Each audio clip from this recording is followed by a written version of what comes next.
the Prime Minister extend the CERB for families in need? Yes or no? We are proposing 3 significant helps for Canadians this afternoon. For Canadians with disabilities, expanding the wage subsidy for more businesses, creating flexibility for the CERB, and he doesn't even want to debate those things. He doesn't want to be even voting on them. Well, that was a little taste of a short and dysfunctional parliament today. Well, COVID committee to be precise. The Liberals couldn't fast-track their proposed bill on the Canadian Emergency Response Benefit changes. They found no support among any of the major opposition parties. Every party had their own issue, but NDP Leader Jagmeet Singh has one major gripe: jail time for fraudulent CERB claimants. But isn't that a reasonable punishment for a financial crime? What would it take for the NDP to support the bill? Well, let's find out. Jagmeet Singh, NDP leader, joins us. I hope you and your loved ones are doing well, sir. Always good to have you on the program. What happened today? Because we're all looking at, people with disabilities needed something. People are wondering why the CERB's not extended. You're the guy that has been working with the Liberals. Why would you not give consent for those bills, as the Prime Minister said?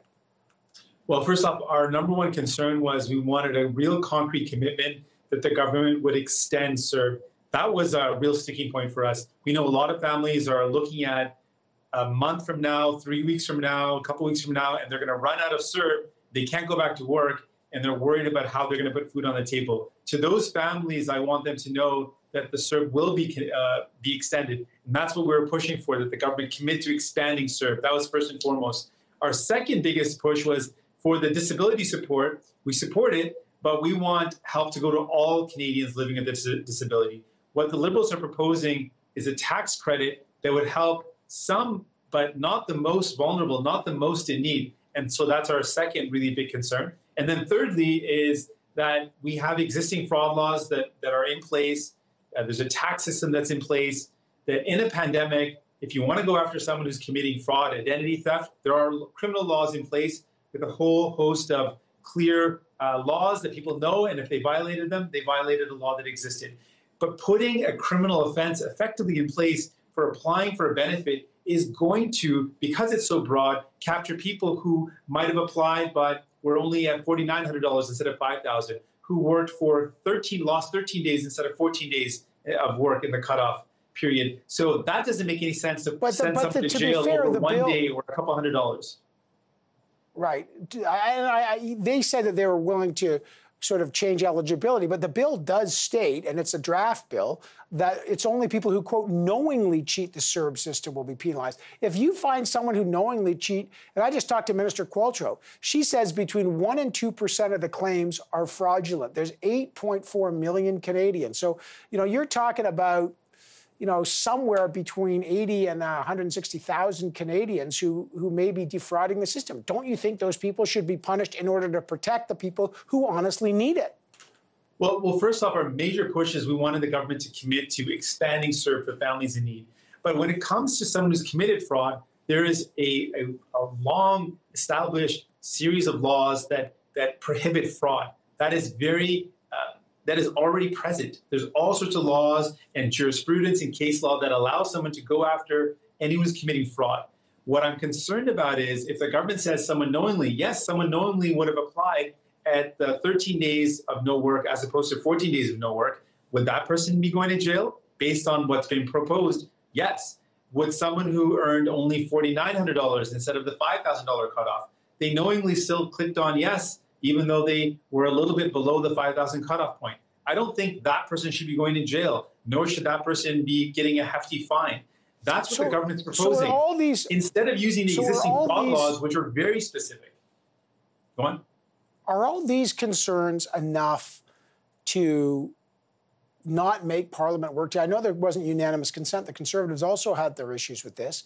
But I mean, if you're a Canadian looking on the outside and you're looking at Parliament, you guys have barely sat for 39 days in the last year. Then you see, I watched it today for an hour. I just couldn't believe it. And you got now everyone saying, oh, we support Canadians with disabilities getting support, except not for another week. We support extending the CERB, but there was barely any debate about it. What does that tell Canadians that that someone like you, even, who had supported the Liberals, you're the guy who frankly extended this special COVID committee, so you can't have irregular sittings and you can't have debate and you can't now table legislation without unanimous consent. Those literally was the bargain you struck with the Liberals. Do you regret that now? No, not at all. I think what happened is it's very frustrating that the Liberal government didn't come to us ahead of time and make it clear that they were going to put laws in place to help Canadians with disabilities. They then last minute put forward a change to talk just about Canadians with disabilities, which we did support. And in that case, it was the Conservatives that voted against that unanimous consent motion.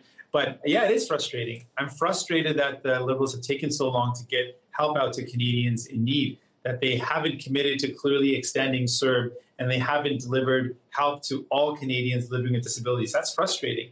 But we're going to keep on working forward. We're going to keep on putting pressure on the government. We've been able to obtain a lot of wins for Canadians and a lot of guarantees throughout this crisis, and we're going to keep on fighting hard. It's really up to the Liberals. If they want to pass something, they can work with us to get it passed. But here's the thing, and I know this sounds like we're all in the weeds, but it's actually consequential. Because it's the special COVID committee that you have supported with the Liberals, they need unanimous consent. Now, the Bloc's making demands. They need a fiscal update. They need to make sure that other parties aren't dipping into the wage subsidy. The Conservatives have. They can't get unanimous consent. The need for unanimous consent, not only to fast track, but then to debate the bill, is only necessary because of the COVID committee. If there was a regular sitting of Parliament, you guys could debate legislation. It's a minority government. Something may have been done. Again, I'll just ask you, given that, do you regret that this format has now taken hold? No, it's not about the format. I regret the fact that the Liberals aren't willing to help out Canadians in need. I think that's a problem that the Liberals need to solve. The Prime Minister has the power to do what's necessary to make sure Canadians can count on CERB being there for them. If they want to pass that, they have my support to make that happen, and that can get done right away. If they wanted to support Canadians living with disabilities, I would support that, and that can happen right away as well. The government has all the options on the table to work with New Democrats, to work with me, to actually put in some real changes for Canadians. They seem to be caught up in I don't know what, but they're not willing to work with us to achieve that. But we're not going to give up. We're going to keep on fighting. Canadians deserve that. Canadians are certainly frustrated with what they saw today. I'm frustrated as well, but it doesn't mean we're going to give up. And there's a lot more work that we can do. All right. Well, we'll watch. The Parliament will debate tomorrow, Wednesday, but just for 4 hours of one specific item: the estimates, the budget estimates, and then next Wednesday they'll meet again on this CERB issue and other issues. Mr. Singh, always good to have you on the program, sir. Thank you. Pleasure. Thank you.